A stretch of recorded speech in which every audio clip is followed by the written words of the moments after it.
What up, what up, what up, what up, y'all? It's another episode of Candyology. It's your girl, Candy J. And you know, we talk about love, sex, and relationships on this show. So, oh my goodness, get ready for a ride, guys. So, before I introduce my guest today, let's just recap a little bit. I believe the last time that we were here, we had a dating coach on who's also a BK consultant, Miss Serena. Oh my goodness, I had a pleasure talking to her about so many different things of spicing up your Valentine's Day and for any day. So I am so grateful to have had her on the show, guys. It should be Valentine's Day every single day when you're caring about your significant other. So you know, if you need my assistance, I'm here. So let me remind you a little bit of who I am. My name is Candy J. I'm a certified clinical sexologist, a relationship coach, and a life coach through the Dr. Rachel Institute and the American Colleges of Sexology. I specialize in putting the oohs and the ahs back into your relationship. But I do so much more than that. I do this by marital counseling, premarital counseling. One of my niches is dating after divorce, postpartum depression, life after infidelity. So I dabble and dabble in a lot of stuff. Guys, so oh my goodness, marriage boot camp. Y'all know if you've watched the show, I am a marriage boot camp coach. And when I tell you last week, not this past week, but the week before, the 9th through the 12th, oh my goodness, we had amazing time. If you have never seen Marriage Boot Camp on television, it was 7 seasons of Elizabeth and Jim Carroll. Those are the founders. And now it's on with 2 other therapists, but we continue this in Frisco, Texas. Anybody can come. I have a special code if you can't afford the $300 price for the life enrichment or the $1,600 price for the marriage boot camp in totality. Oh my goodness, I have a code for you. So I'll drop that later on today. But the next one is in June. When I tell you lives were changed, set free, heal, deliver, we don't just deal with the couple. We deal with childhood backward trauma, self-trauma, anything that you can possibly think of. It is like 4 days. It is 50 hours worth of therapy in 4 days. That would cost you a good $10,000 to $20,000, y'all. It is worth every penny, and it's a heart thing. It's not just, oh, we're trying to make money, because we could charge way more. There's $10,000. There's plans out there that's $10,000, $15,000, but it's only $1,600 for couples. Individuals only pay $300. And again, I told you I have a scholarship code that will get you for $25 for the life enrichment and $800 for the marriage boot camp. So if you don't know anything about it, go to my page, click the link, and set yourself free. You know, there are some things that go on in relationships that people don't realize, that it has everything to do with the past and not the present. You know, who you are in the past and not the present, or what you're learning how to communicate. There's so much there. So I always just have to let you know, when I come from NBC, it is one of the most rewarding things I could ever do in my life. And of course, I gain clients from that too, but it's always a heart matter for me.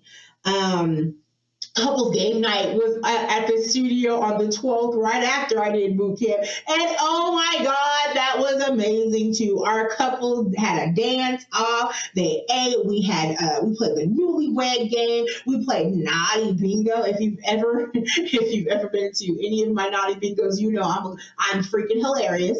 So everything was so much fun, guys. So at KMWI Media Studios, we do so many different events here. We're getting ready to do karaoke on Saturday. There's poetry slams happening on Monday.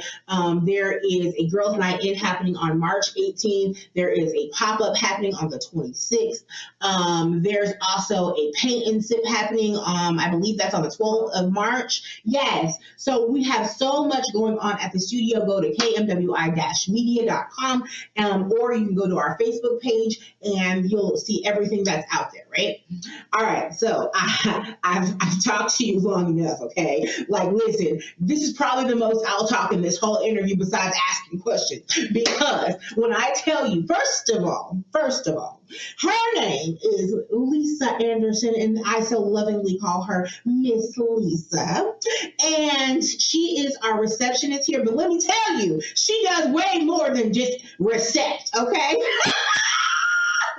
Baby, she is the creator of so many things. If you saw any pictures on my my Facebook or my Instagram or even my TikTok of the Winter Wonderland that was here for our owner's wedding, she created everything. All we did was help her just a little bit when she asked us to do something, but the vision was hers, okay? So if you need her for any events to create something for you, she is an amazing person, and I am so honored and blessed to have her on my show. And so, Miss Lisa, who you be, girl? Who you be? Who are you, ma'am? I am a native New Yorker. Let's start with that. Let's start with that. The Big Apple. Mm-hmm. But more than anything, I'm Lisa Anderson, event planner, crafter, artisan, fun-loving. Gosh, the list just goes on. Right. I just like to see a smile on the face. Absolutely, and she makes me smile every single And this year, I guess officially, I am an author. I know, right? I'm still overwhelmed. Every time I say it, I just feel like I've just got inducted into the Hall of Fame or something. I know. Well, pull out this lovely book. Show them what you have written, ma'am. This is the book. My Precious Me. It's actually me as a little girl. And I go through a journey because it's my mom's birthday and I have to do something special. Well, if anybody who knows me, I always played in the dirt.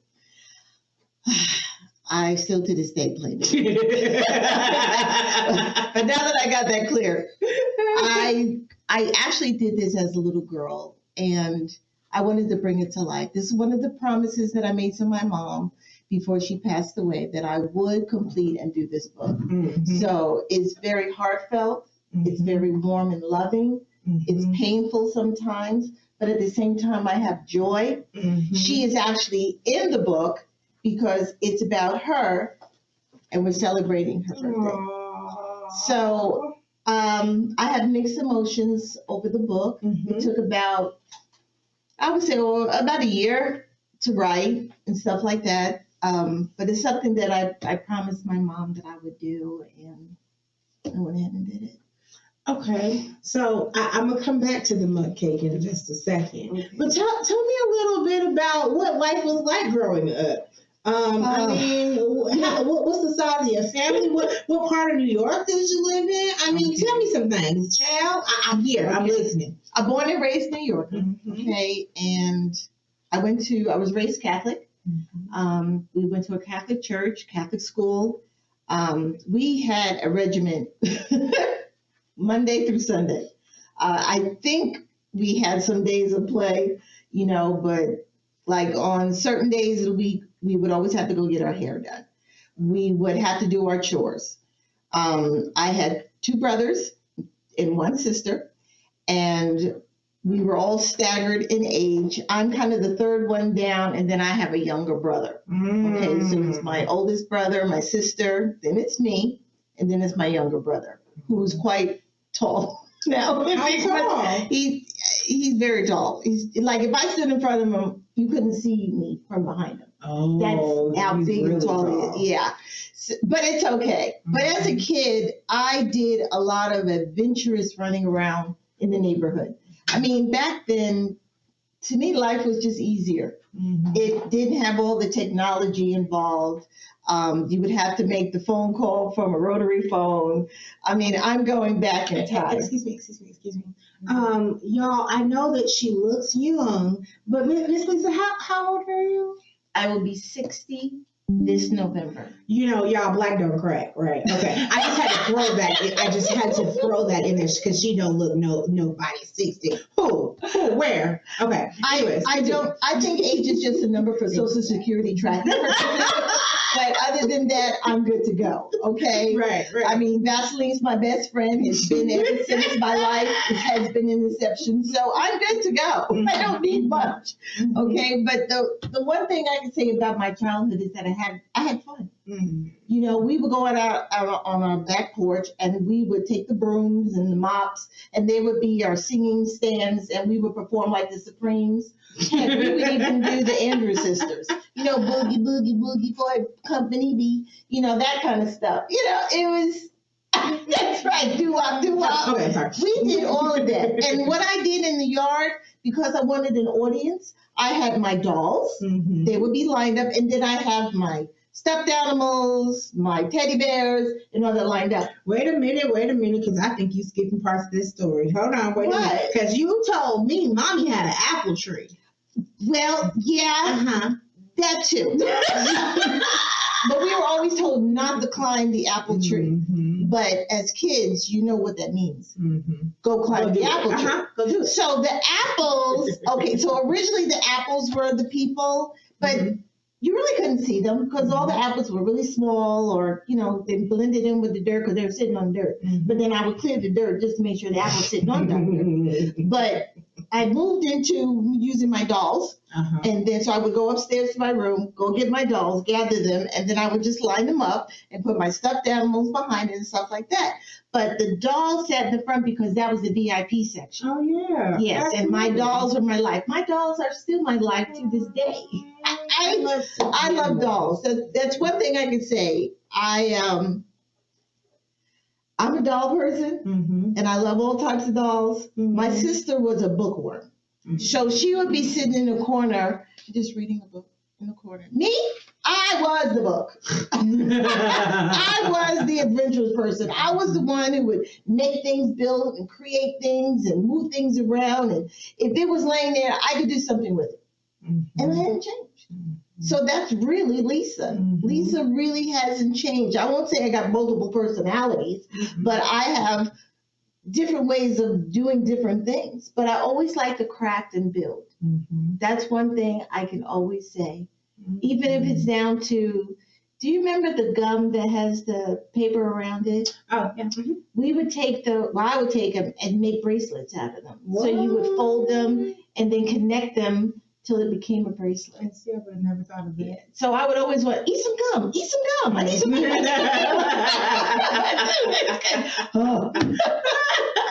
Life was so crazy then. But that's it. That's me as a kid. What part of New York did you live in? Jamaica, Queens. Jamaica, Queens, man. And then we moved to the island. You know, we moved to Long Island. You know, because my parents did get divorced, and my mom moved on the island, which is where her mom lived. So we all moved with her, and my dad, you know, stayed in Queens. But we would always come out to Queens. But I'm going to tell you something. When we were kids, all of us, okay, as kids, were required to go to church. Okay, it wasn't a choice. Okay, so you put on your Sunday best. You would, of course, the day before, get your hair done by the lady who would always do our hair every single week. And I didn't find the purpose of getting my hair done every single week because I'm just going to sweat it out. You know what I mean? But that's okay because, you know, that's what they did. And you always listened to your parents back in those days. Okay, now it's a little different. But the one thing that we would always have to do is go to our grandparents' house on the island. So it would be to my first grandmother's house, and that was on my dad's side. And we'd sit, we'd play, we'd eat, play with our cousins and so forth. And then we'd pack up and go to my other grandmother's house, which is on my mom's side. Now, my grandma was more of a Southern type of person. So she would have cabbage and sweet potato pudding and fried chicken and stuff like that. Sometimes she taught us how to skin rabbit and squirrel because the hound dog would go with my grandfather to go get chase these things and come back, and she'd be skinning the rabbit with the newspaper. Lord, that was the side of the life I wasn't sure I was part of. Okay.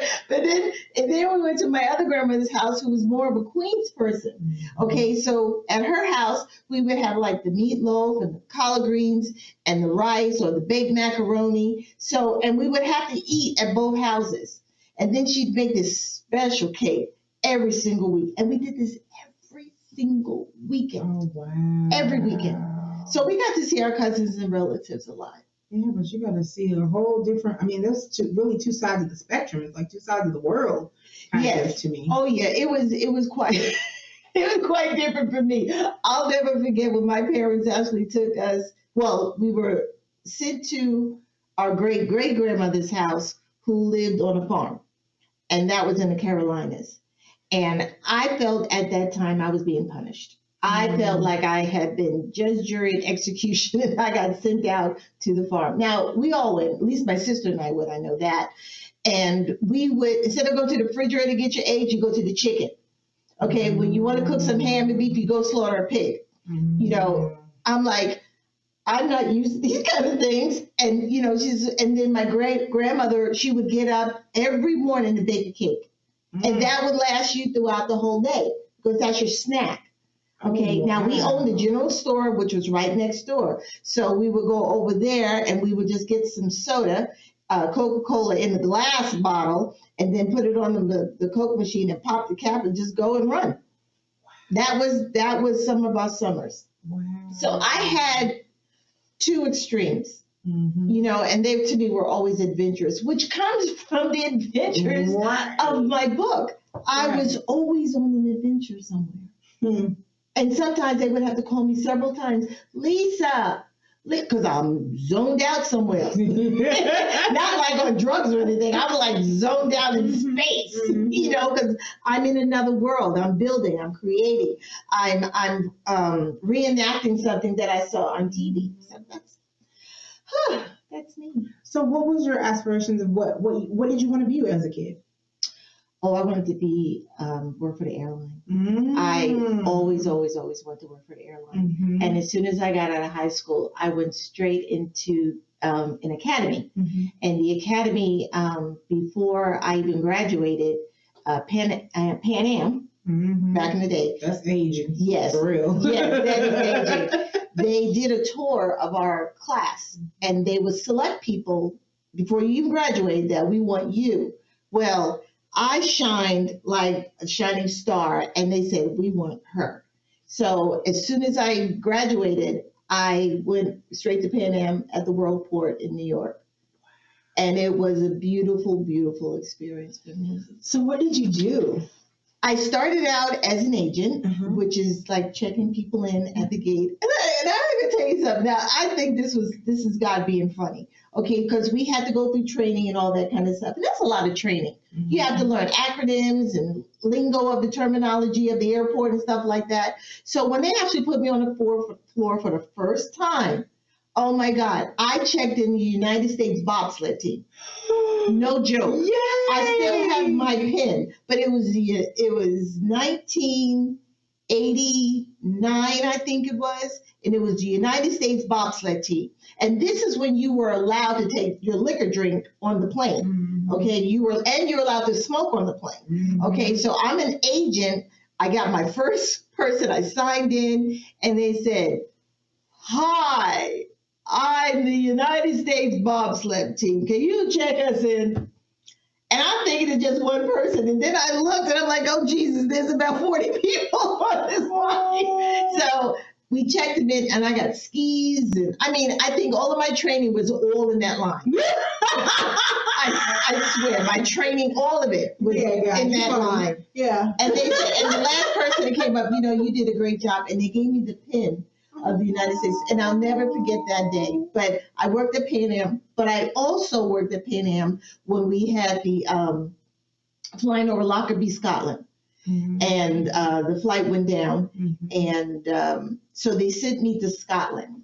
Okay, but the thing about that is there was no what they call care activation team, meaning the representation of the airline goes to where the site where they were with, fatalities, and you're there to help the families work with the corporation to resolve the issue. Now, of course, we can't bring your loved ones back. We know that. But back in those days, there wasn't really compensation. There wasn't really a lot of communication. One of the procedures and protocol to get any remains left of someone, matching body parts to what the family said, if they had tattoos or scar or gold tooth or, something of that magnitude.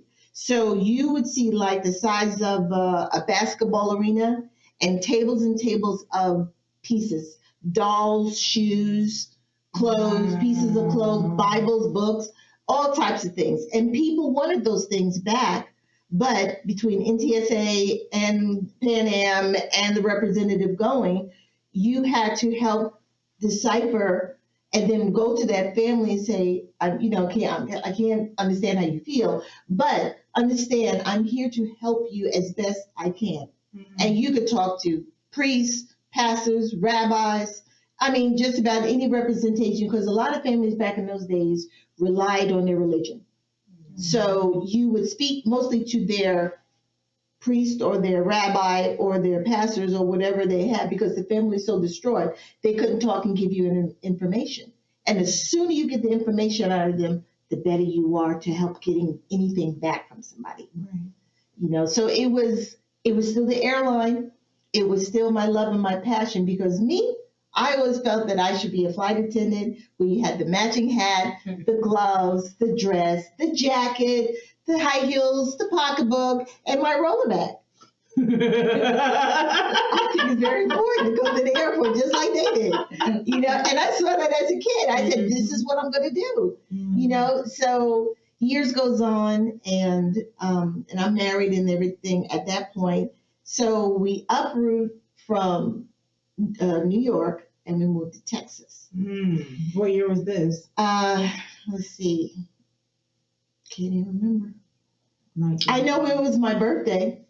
We came into Texas on my birthday. No. So Pan Am had to be more of 87, and we got to Texas in 89. Because it was only about 2 years. It was 86 or 87, somewhere around there for Pan Am. And then in 89, officially American Airlines. Oh. Yes. And I tell you, it was an experience that was beyond my expectations, because I was still in New York and American hired me from New York. Wow. So when I got to Texas in a week, 2 weeks, I'm going to start with American Airlines. Wow. And that was my world. Again, all I wanted to be was in the airline industry.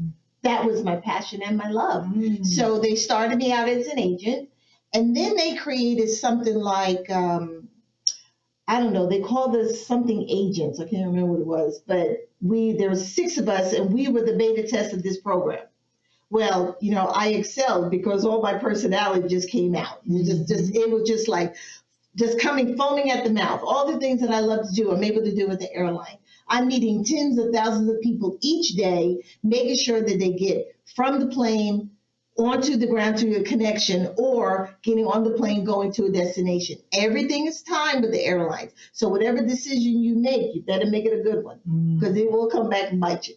Oh, wow. So I started out as an agent and made it all the way up into a management position, where I controlled in Terminal C, the controllers department. So we collect all the money for the airport.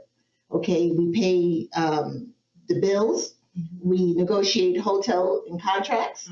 Okay, so when someone can't get on a plane and they want to have an overnight, we'll accommodate you at one of the hotels. And we used to have a Hyatt hotel inside, 2 of them, but they took one down and they put a terminal there, Terminal D now. Yeah. But back in the day, it used to be the Hyatt, and we used the Hyatt 24/7 to put people up in the hotel. And we negotiated contracts. I handled the budget for the airport. So whenever they wanted me to find money, I would find money. Would only want me to hide money. Shh. Wow. Okay, but it was just an experience. So again, I got on the care team. And the care team, of course, it has progressed now. So now you're going with a check to the family that lost a loved one or loved ones.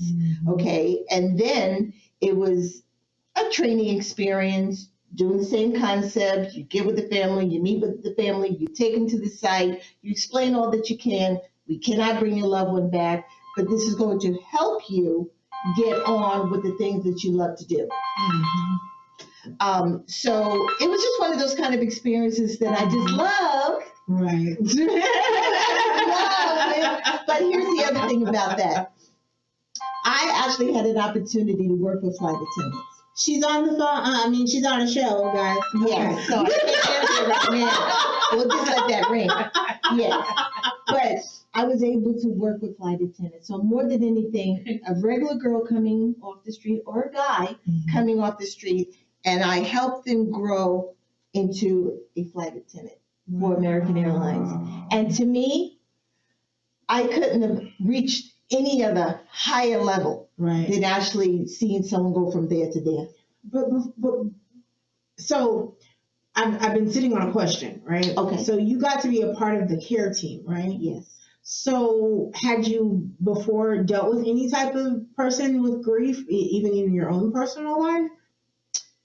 Yes, but not to that magnitude. Usually the body was whole, and it didn't smell like death. But death has a certain smell. It has an aroma that it will never leave you. And the training, there was none. The training was when we went, we're writing the manual as we're going through the experience with the family. My personality got me through a lot of it. I wanted to help as best I could. I know I can't bring that loved one back, but I can help you find the good times, even the rough times that you have with that loved one. That loved one is in you. You know, their spirit, their passion, their heart. You may even have hair like them. You know, there's a lot of good things that you can find from a loved one leaving you. And I learned a lot from them as much as they learned from me. But then, of course, when we get back, we had to go through what they call a debrief. And that's almost like a detox of everything that you receive from them. And you have to just release it. And you can't go back into the operation until they clear you from being in that situation. And sometimes it would take longer than other situations. You know, I don't, like with 9/11, with American Airlines, they had sent me to the Pentagon, and then they sent me to New York. And it was hard.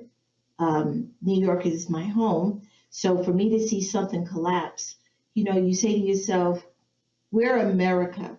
We can't be penetrated. Well, that's a squished comment now, because we can be penetrated.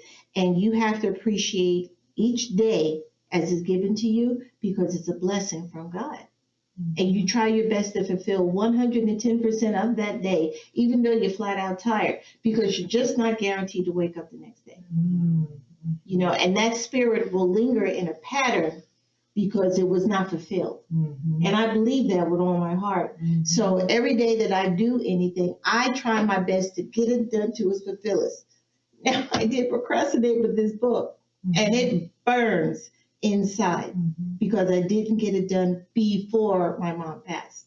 Okay, because she was the one who pushed me to do this. So do you think that any of these things that you had to help with, all of these different care, you know, these people that are grieving, do you think it helped any way prepare you for what happened with your mom? Yes. How so?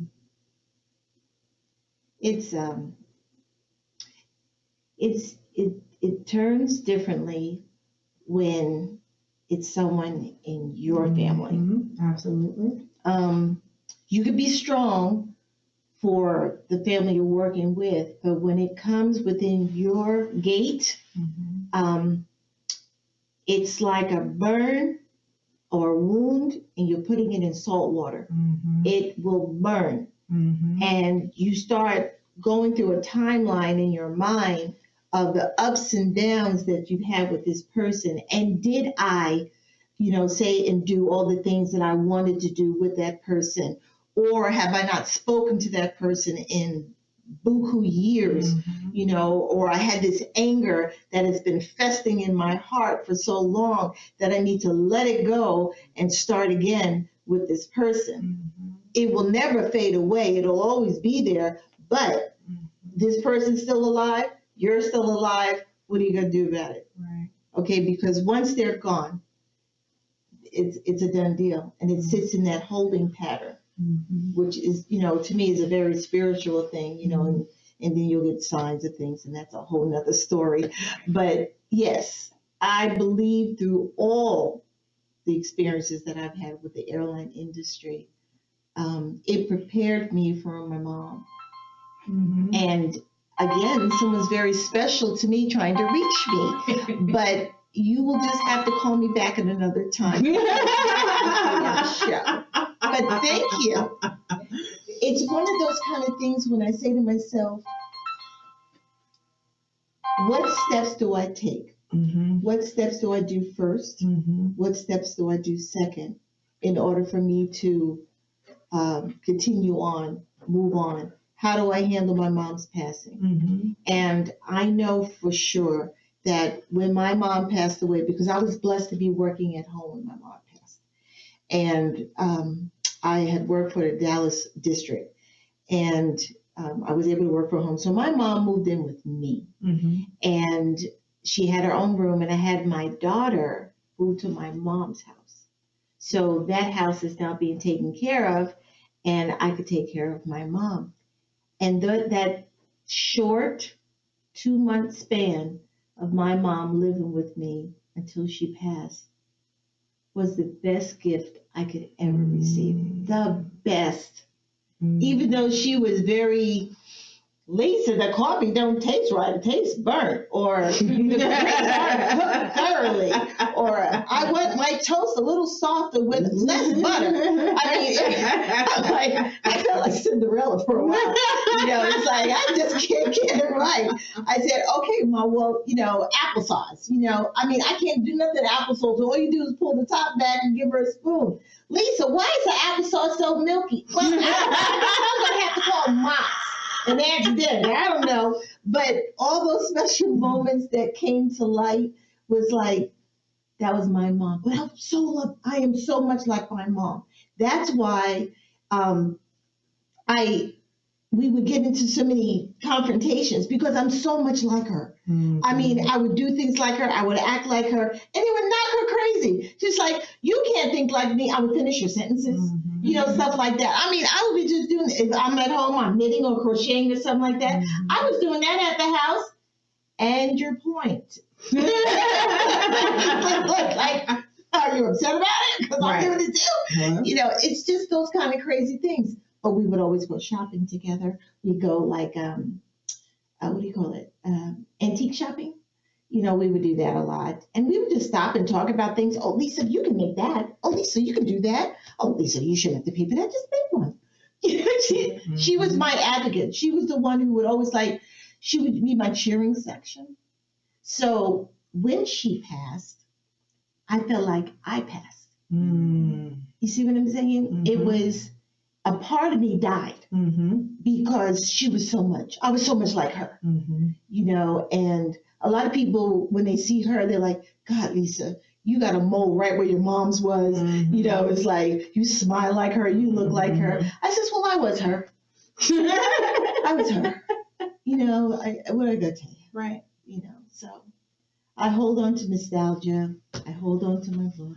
So let me ask you this. How do you feel like you got that close with your mom? Like, from childhood to 60 now, what was that bond like? How did you cultivate, or how did she cultivate the relationship between mother and daughter? My mom had a tendency to do something very, very repetitive. And once she got locked into it, it would never change. So when she would come to my house, she would always on the window every time. She has a key, okay, but I tell you not, on the window. And every time she come in, I said, you're going to break that window one day. I said, because you keep knocking in the same spot. I want you to know I'm here. I'm like, Mom, we know you're here. Just come on in. But nope, because she was set in her ways. My mom would complain about a lot of stuff. Like, we could be walking in the supermarket. I don't know why those apples are sitting like that. And I'm like, why are the apples sitting like that? What are they sitting like, Mom? I would ask those questions, but you know what? She would just go on to something else. You know, and she's like, they need to clean this floor. I'm like, I'm sure they'll get to it. I mean, she could never find anything positive about anything. She would just have to know. Okay. And then, like, if I'm having a conversation with you and she walks in the room, are you talking about me? No, yes, you are.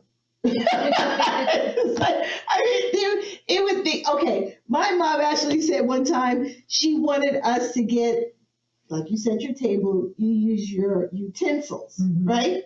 She called them utilities. Make sure y'all get the utilities on the table. And everybody's looking at one another. What are utilities? You know, and it's those things like that. And when you would correct her, she would go, whatever.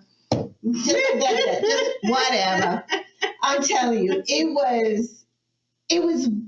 was her watching me. It's like a mirror. We were so identical. And then I learned in history, my mom was so much like me as a kid. So much. She had like the little glasses on, and you know, she would always have, like, she had a friend called Fat Ethel. That was her best friend. And her name was Ethel, and she was fat. So they all called her Fat Ethel. Okay, and that was her.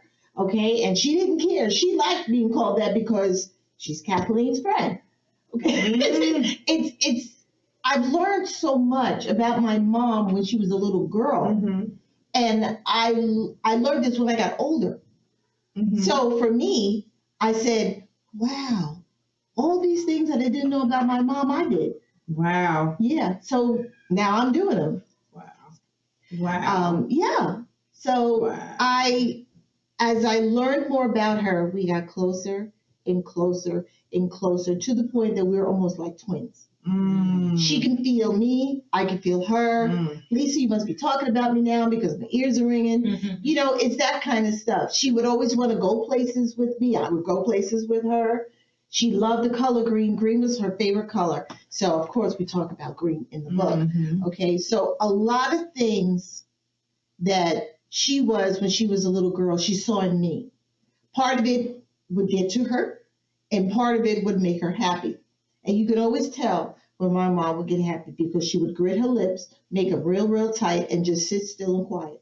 No, I don't need that. No, that's okay. I'm good. Oh, that's happy? That's when she's mad and she don't want to talk to nobody. Okay. So then I would do things like I would go run up to her and I kiss her on the cheek, and then I'd run away, you know, or I'd pull her finger. You know, I just pull her finger just walking by, and she'll start laughing and stuff. She goes, Lisa, what are you doing? I'm like, the same thing you did when you were a kid. Tell me you didn't do it. I did, but that's not the point. Yes, I did. And it's the major point right now. I said, you know, my sister's not like that at all. Definitely the brothers weren't. So she goes, yeah, you're really me. So you mentioned your siblings. What was the relationship like with the siblings? Like your mom's relationship with them? Shoot. When we were kids, I was everywhere. I was like Lucy. You know, Lucy would always get into a situation in every episode. That was me. And I would go on adventures and journeys. My sister would sit in the corner and go read a book or something like that. Or my oldest brother, he would just be with his best friends around the corner. And my youngest brother was a baby, so he couldn't go anywhere. He would just be in the house playing with his toys. So, you know, I would always take him because he would be one of my dolls that would sit out in the dirt. And my mother would always talk, don't put your brother in the dirt. I said, but he's audience. He has to sit out here. I mean, we would just go back and forth. So I had to put a blanket down and then put him on it, and that was okay. Well, then we had a dog. Her name was Cookie.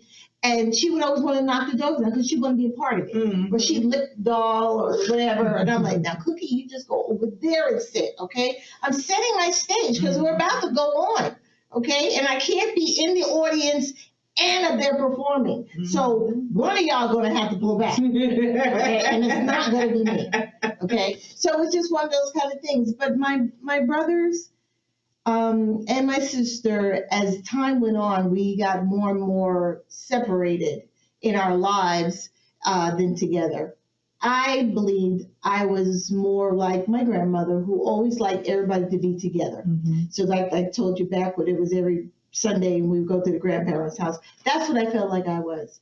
I have cousins and aunts that we're not close. I think when my grandma passed away, everything just shattered because she kept us together. And when we tried to do it, I believe their personalities kicked in more than anything, and it just drove things apart. So I just kept to my own little world. And quite frankly, my world was full because I was always on an adventure. So I'm never here, so it was good for me. But, to this day, my sister lives out in Atlanta. I haven't talked to her really since my mom passed. I got a brother who claims to be a pastor, or he says he's a pastor, and he has every single letter of the alphabet behind his ears. Yeah, behind his ears, behind his name and stuff like that. But he doesn't act like a pastor. And you were, and before we started, you were sharing a story about your brother. Yeah, which I found hilarious. Can you tell me a little bit? I certainly can, because it's stuck in my brain. It will never leave. It's like a blood vessel, And I was younger then, but I still remember as clear as day. Back in those days, if you're a parent and you were under the age of 18, your parent could enlist you into the service. You didn't have a voice. You were going to go if they've had enough with you, and they don't believe that they can do anything for you. So they'll go right down, sign you up, and they will come and get you. Okay. Now remember, this is my oldest brother, and he's a pastor. Okay. So we're at the house, and it's in the evening, and all of a sudden this dark car pulls up, and these two big men that look like the size of the Hulk get out of the car in these dark attire, and on their sleeve is a white band with black letters say MP.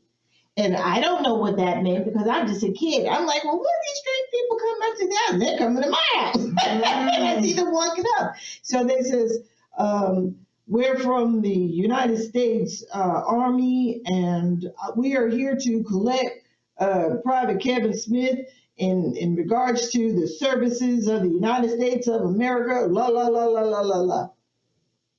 And of course I started boo-hooing. I was like, that sounds like you're going away. And he didn't want to go. And they gave him a choice. You go peacefully, or we can make it hard. So he wound up getting in the car and being driven off to the military police. To the military and the Army. Now, of course, my mom calls my dad and said, what did you do? What happened? He says, he's uncontrollable.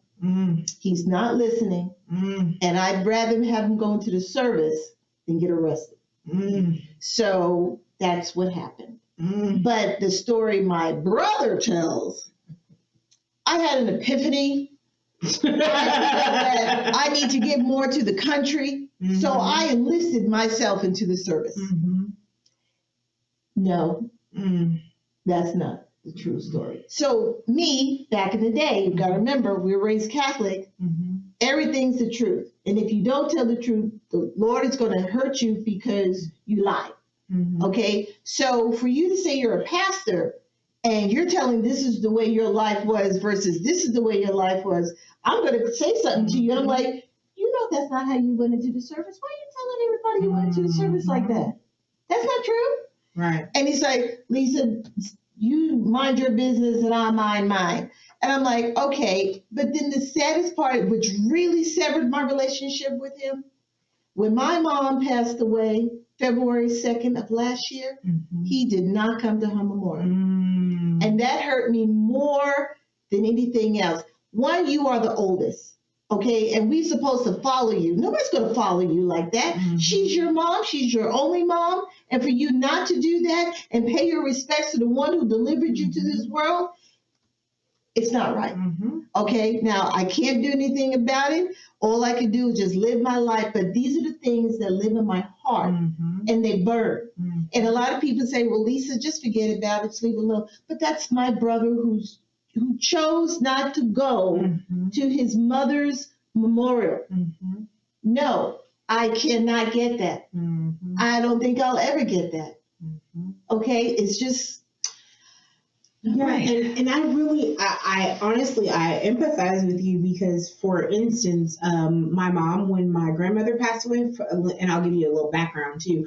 My grandmother, that was my heart right there. You know, you ever seen that TikTok? You see her, you see me, you see me, Yeah. you see her. Yeah, that was how me and Granny were. I was the only grandchild for the longest. I don't know. I think I got a cousin at 13 or 14. Anyway, but so, you know, I lived in Texas. She lived in Florida. When she passed away, I was pregnant. Okay. So my uncle sends me a text message, hey, your grandmother passed away. He couldn't talk at that point, so I understood why he sent me a text message. Hey, your grandmother passed away. And so, you know, I immediately started, you know, calling, you know, who I needed to call. And one of course, my first phone calls was my mom, because I knew my uncle, that's a story for another day. I knew my uncle would not have called my mom. So I called my mom. I told my mom that she passed away. And, you know, she's upset, you know, whatever. And I was like, okay, I'll call you back when I figure out, you know, what we're doing, blah, blah, blah. Because I knew she wasn't going to plan anything. Granny lived in a hospice a nursing home, I'm sorry, at that point, that we were all paying for, right? Mm-hmm. And so anyways, I call her back I think the next day, and I'm telling her, hey, well, Granny asked to be cremated, so we're just going to do a memorial service at Uncle Anthony's house. Okay, and so here's when I'm flying down. When are you flying down? Well, I don't think I'm going. Excuse me? Wait, what?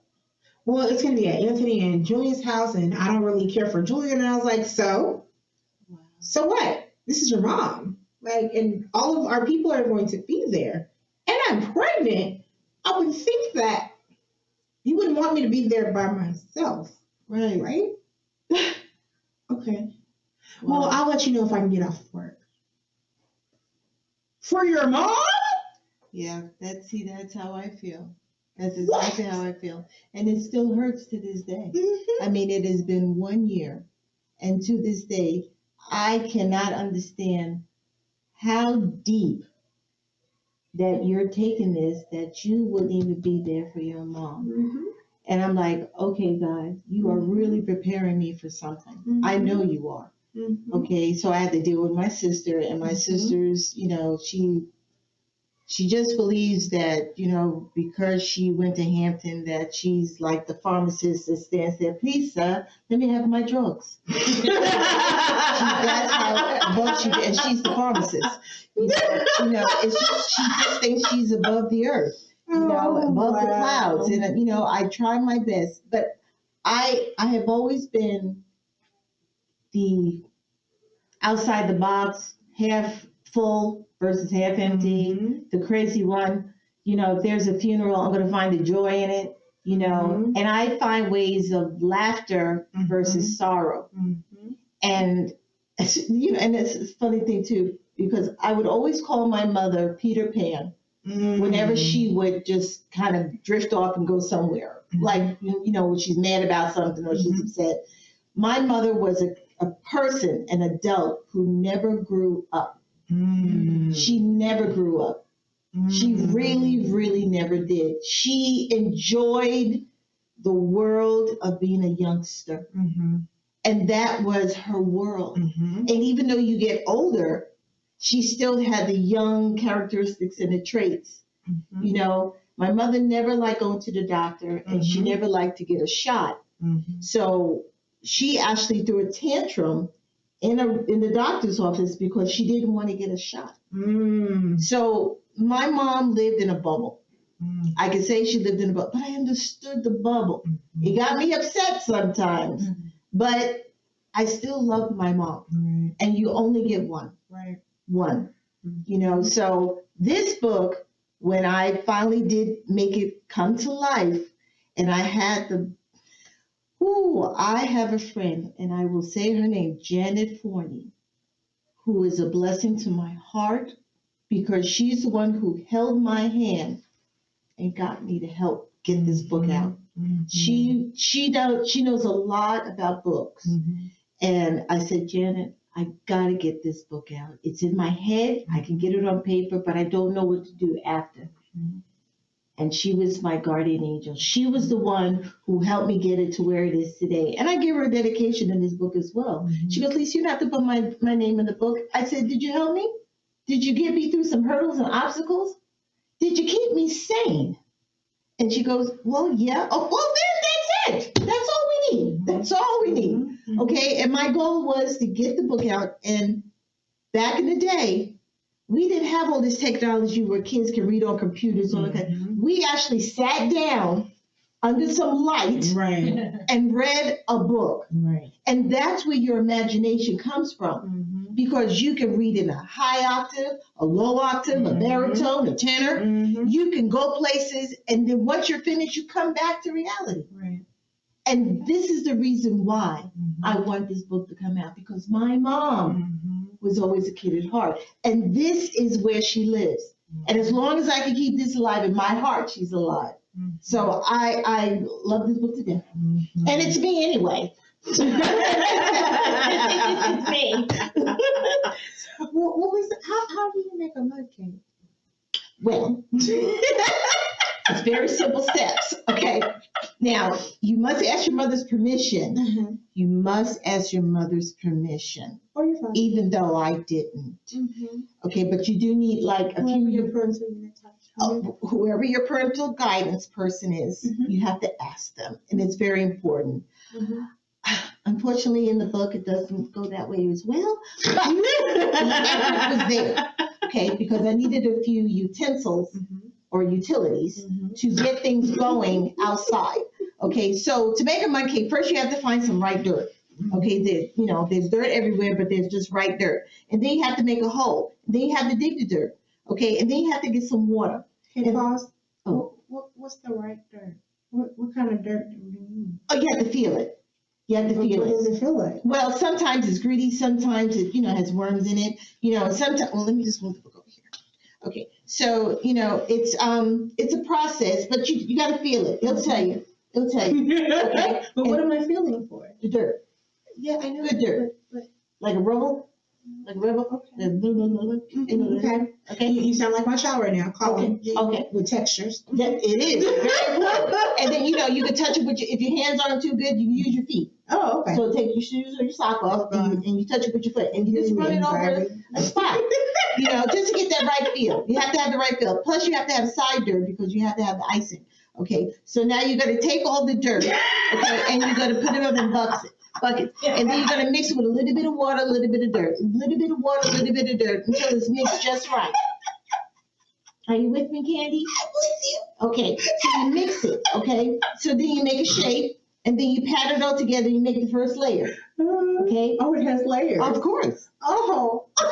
That's a special mud cake. It's a special mud cake. So you got that layer, okay? But you could get interruptions and stuff like that, but you have to stay focused. The birds could be chirping, a raccoon or a squirrel could be running by, a dog could be barking. I mean, God only knows. There's a lot of things that happen. It could be raining. There's a lot of things that happen, but you must persevere. You must keep going. So now that you have this one, now there may not be enough dirt, so you got to go in the yard and find some more dirt, okay? And then you do say a little bit of dirt, more water, more dirt, more water. And then you mix it until it's just right.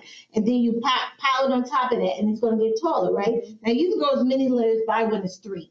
But I go 3 layers, okay? Then you have to decorate it because now it's all together and you pat it. That's why you use the utensils, your utilities, and you make sure everything is good to go in it. Then you're going to go on an adventure. So you take the same bucket and you go out of your yard and you find some pretty flowers and some yellows and some greens and some grass and some sticks and some pebbles and a whole bunch of stuff, and you bring this all back to the yard.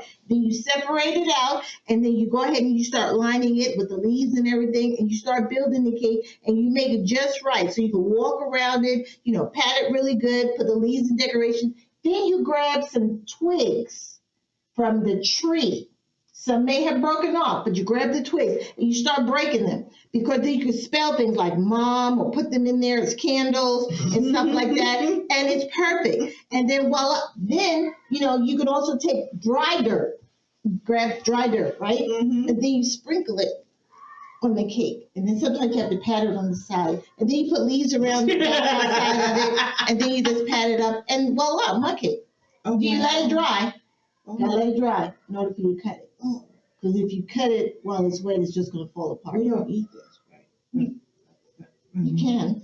I mean, I do know kids that do. So. Well, there are, yeah. Well, it's good fiber. Oh, okay. So kids Dirt's different now. The dirt's different now. Kids don't really go outside and make mud cakes anymore. Well, kids need to go outside. They need to go outside now, you know? And so, I mean, we really want to challenge you guys. And we want to see those pictures too. We want to challenge the kids to go outside and make a mud cake. Yes. And we will score you. We want you to send it to us at Anderson Lisa Planner on Instagram.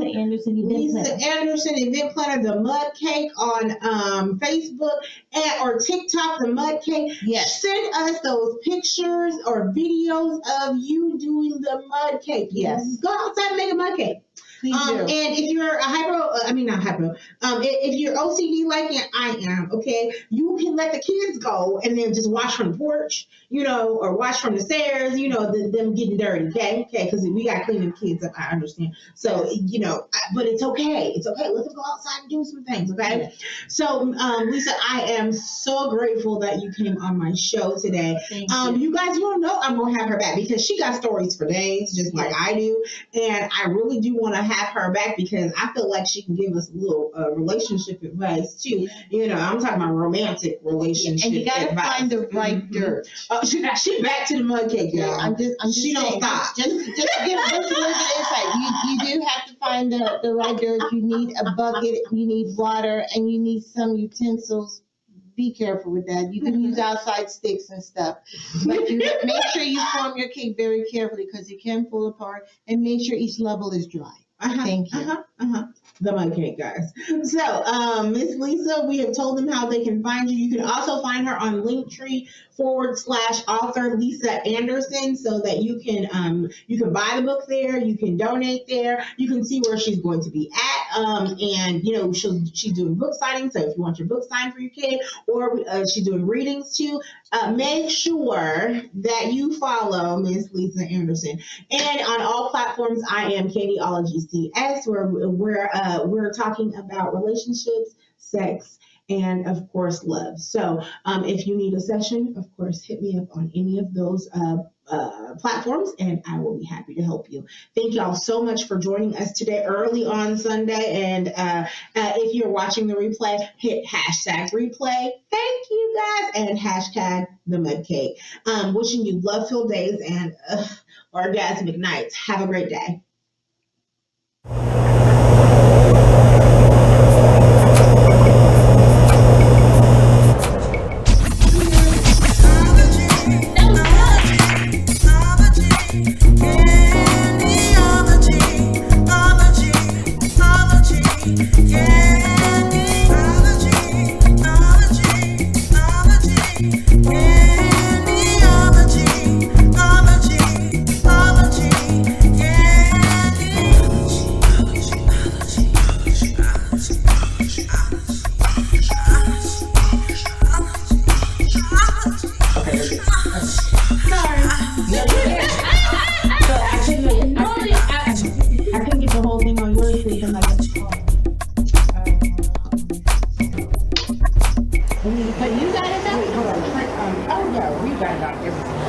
I was trying to get them up. Can you open it? Just I need to make sure it's not open.